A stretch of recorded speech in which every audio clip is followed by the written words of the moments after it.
Seperti apa sih pasangan yang bahagia itu? Sudah pasti mereka yang tidak pernah bertengkar. Jauh ke Gorontalo hanya untuk beli pia, kalau cari coto pastinya di Makassar.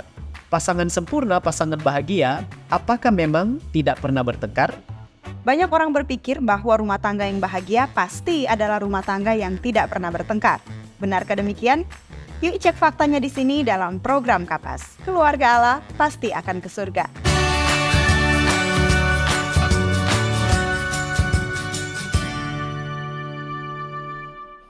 Seorang penulis bernama Robert Stevenson pernah berkata bahwa pernikahan adalah seperti sebuah percakapan panjang di mana pada waktu tertentu akan ada beda pendapat dan terjadi argumentasi. Artinya, tidak ada dalam kamus pernikahan didapati pasangan yang tidak pernah bertengkar. Tidak peduli seberapa cocok kita dengan pasangan kita, tiap-tiap pasangan entah dalam skala besar atau kecil pasti pernah bertengkar. Tampilan luar tidak selalu mencerminkan realitas dalam hubungan keluarga. Bahkan pasangan yang kelihatan sangat bahagia pun tidak lepas dari konflik dan pertengkaran di balik layar. Inilah realita dari pernikahan. Akan ada ketidaksepakatan yang mengarah pada adu argumen dan berlanjut pada pertengkaran dalam skala tertentu. Jadi pandangan bahwa rumah tangga bahagia adalah yang tidak pernah bertengkar adalah sebuah mitos saja, sebab kenyataannya tiap pasangan pernikahan pernah mengalami yang namanya konflik atau pertengkaran. Ya, setuju dengan pendapat tersebut. Bahkan adalah hampir tidak mungkin untuk menghindari konflik dalam pernikahan. Namun hal ini pun bukanlah sebuah masalah. Kalau kita perhatikan dalam sesi konseling pranikah, biasanya si konselor atau pendeta akan menanyakan apakah pasangan yang akan maju ke jenjang pernikahan sudah pernah bertengkar atau belum. Mengapa demikian? Dengan menanyakan tentang realita apakah mereka pernah bertengkar atau tidak selama masa berpacaran, akan membantu memberi contoh realistis dan praktis tentang kenyataan konflik dan permasalahan yang akan mereka hadapi dalam kehidupan pernikahan mereka nantinya. Shauna H. Springer, PhD dari The Joint Adventures of Well-Educated Couples, menjelaskan bahwa ada fase pertama yang harus dilalui setiap pasangan. Fase ini dia sebut dengan istilah cocaine rush, di mana orang yang jatuh cinta diibaratkan dengan orang yang sementara menghisap kokain yang memiliki periode berfantasi tentang pasangan yang sempurna.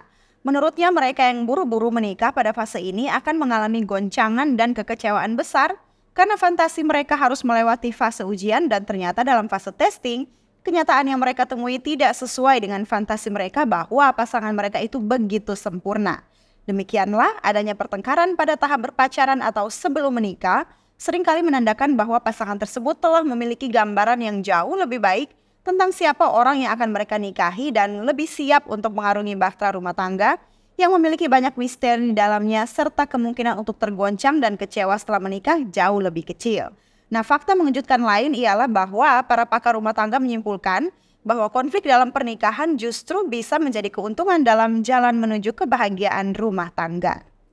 Ya, itu benar adanya. Namun orang mungkin bertanya, kok bisa pertengkaran justru menguntungkan dan berperan dalam membentuk rumah tangga yang lebih solid untuk menuju kebahagiaan? Seorang konselor dan pakar pernikahan Chris Roberts mengatakan bahwa konflik meskipun bukan merupakan ukuran yang tepat untuk mengukur keberhasilan pernikahan atau seberapa kuatnya sebuah pernikahan dapat membuat pernikahan menjadi lebih kuat dengan memungkinkan pasangan untuk terlibat dalam kolaborasi, memperluas metode mereka dalam menyelesaikan masalah, dan juga memperluas pemahaman mereka tentang kebutuhan serta preferensi satu sama lain.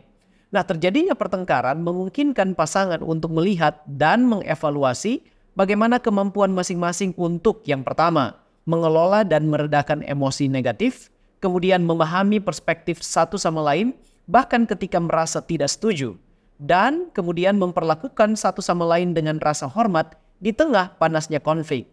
Setelah itu, bagaimana memperkuat ikatan melalui proses pemahaman dan perbaikan pasca konflik, serta mencapai pemahaman baru tentang diri dan hubungan dengan cara yang memperdalam keintiman. Dalam pengalaman pribadi pun, saya boleh katakan bahwa seringkali konflik justru diperlukan untuk memajukan hubungan dan menentukan tingkat kepercayaan, komitmen, dan komunikasi yang baru di mana suami dan istri akan semakin dewasa dalam mengatasi ketidaksepahaman yang mungkin menyebabkan konflik dan pertengkaran di dalam rumah tangga. Meskipun demikian, perlu diingat, hal ini bukannya sesuatu yang tanpa syarat. Ya, menurut psikolog keluarga Ajeng Raffiando dari Teman Hati Konseling, syaratnya adalah yaitu pertengkaran yang sehat. Pertengkaran yang sehat biasanya terjadi ketika pasangan saling mengemukakan pendapat dan masing-masing punya solusi untuk menyelesaikan konflik. Kedua belah pihak harus dalam posisi menang atau win-win solution. Sebaliknya, pertengkaran yang tidak sehat umumnya tidak berujung dengan solusi dan kompromi. Akibatnya, konflik akan terus berulang. Ajeng berpendapat bahwa frekuensi pertengkaran dalam rumah tangga belum tentu menandakan sebuah hubungan pernikahan tidak sehat. Selama konfliknya terpecahkan, kuantitas pertengkaran dalam hubungan nantinya akan berkurang dengan sendirinya. Jadi pertengkaran yang sehat bukan ditentukan oleh jenis konfliknya, tapi bagaimana cara kita memanage dan mengatasi konflik. Bila pertengkaran yang sehat itu menguntungkan, maka ada beberapa dampak negatif bila terjadi pertengkaran yang tidak sehat. Yang pertama, erosi kepercayaan dan keamanan. Kritik, panggilan nama, atau penghinaan yang berulang-ulang dapat mengikis kepercayaan dan rasa aman. Hasilnya, tumbuhnya jarak emosional antara keduanya. Yang kedua, masalah yang tidak terselesaikan dan kebencian yang terpendam. Jika argumen berputar-putar, berfokus pada menyalahkan daripada solusi, atau jika salah satu pasangan secara konsisten menutup diri, maka tidak ada yang benar-benar akan terselesaikan. Hal ini akan menimbulkan rasa frustrasi dan kebencian yang berkepanjangan, mengikis niat baik dan membuat konflik di masa depan menjadi lebih parah. Yang ketiga, merusak harga diri. Ketika kritik terus-menerus atau terfokus pada karakter pasangan daripada tindakan tertentu, hal ini dapat merusak rasa harga diri mereka. Hal ini dapat menyebabkan perasaan tidak mampu, defensif, atau merasa berjalan di atas kulit telur. Kemudian yang keempat adalah potensi eskalasi pola-pola yang tidak sehat seperti stonewalling, menolak untuk terlibat melalui sikap diam, atau sikap defensif yang konstan, terkadang dapat meningkat menjadi perilaku yang lebih merusak. Pelecehan emosional atau verbal, ancaman, atau upaya untuk mengendalikan pasangan tidak pernah dapat diterima dan bisa sangat berbahaya. Ya, lantas apa yang harus dilakukan? Ketika konflik terjadi, yang pertama yang perlu dilakukan adalah hindari tindakan menyerang dan tetap fokus pada permasalahan. Salah satu skill yang paling penting namun menantang dalam resolusi konflik yang sehat adalah menghindari menyerang pribadi dan fokus secara khusus pada masalah yang dihadapi. Tindakan menyerang itu mencakup suka menyalahkan atau blaming, mengkritik, atau menyerang dan menghakimi karakter pribadi pasangan. Yang kedua, jangan pernah mengungkit masalah yang lain yang terjadi di masa lalu dan fokus hanya pada satu isu. Hal ini akan meningkatkan kejelasan dengan menjaga diskusi tetap fokus, mengurangi kebingungan dan salah tafsir, dan tidak menyimpang pada isu lain sebenarnya menandakan rasa hormat dengan menunjukkan bahwa kita secara aktif sedang mendengarkan dan menghargai kekhawatiran pasangan tentang masalah yang sedang dihadapi. Fokus ini meningkatkan produktivitas, memaksimalkan peluang untuk benar-benar menemukan resolusi yang cocok untuk keduanya. Mungkin yang paling penting, hal ini menumbuhkan kepercayaan dengan menunjukkan kesediaan yang tulus untuk mendekati konflik dengan adil dan keinginan untuk bekerja sama dalam menemukan solusi. Mendengarkan secara aktif dan menunjukkan empati. Merasa benar-benar didengar dan dimengerti adalah salah satu penangkal paling ampuh terhadap sikap defensif dan kemarahan selama konflik.